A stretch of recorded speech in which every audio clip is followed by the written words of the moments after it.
Nebraska Republicans rally after scoring big wins in the midterm elections. Good evening, I'm Julie Cornell. I'm Rob McCartney. The GOP declared victory in several critical races last night. That includes all three of Nebraska's U.S. House seats on the ballots. Republicans also kept control of the governor's seat, with Jim Pillen defeating Democrat Carol Blood. He'll take office with his lieutenant governor, Joe Kelly.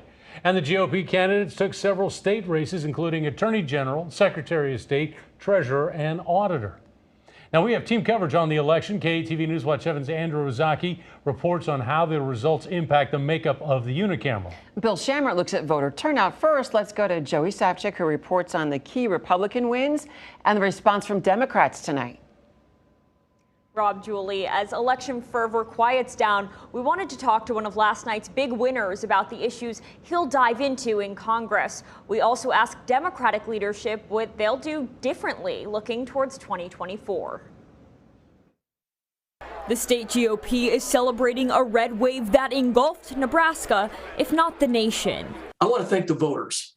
Thank you for putting your confidence in me. As Congressman Don Bacon heads back to Washington for his fourth term, we wanted to know what issues are top of mind. Our enlisted men and women at the junior ranks are on food stamps or the SNAP program.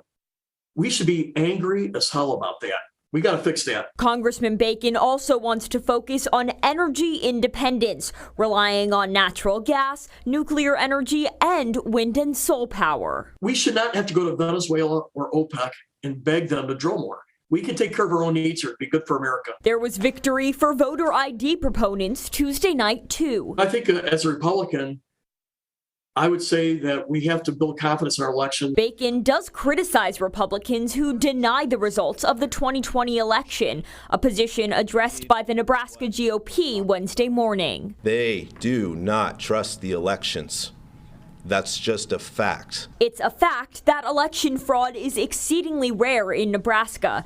Democrats fear the new laws will disenfranchise certain voters. Now we have to look at how does that impact communities of color? How does it impact low income and middle class people who can't afford? Some of these IDs are $30. The executive director of the Nebraska Democratic Party says she would not change how blue candidates ran their campaigns, but hopes the national party will be more engaged in Nebraska in 2024. And we're talking to the national party. They have to start investing in grassroots states. They have to, into red states. They have to do it. The Nebraska Democrats do say they'll go back to the drawing board to make sure Democrats run in all statewide elections during the next cycle. Bacon says he'll actively be reaching across the aisle in D.C.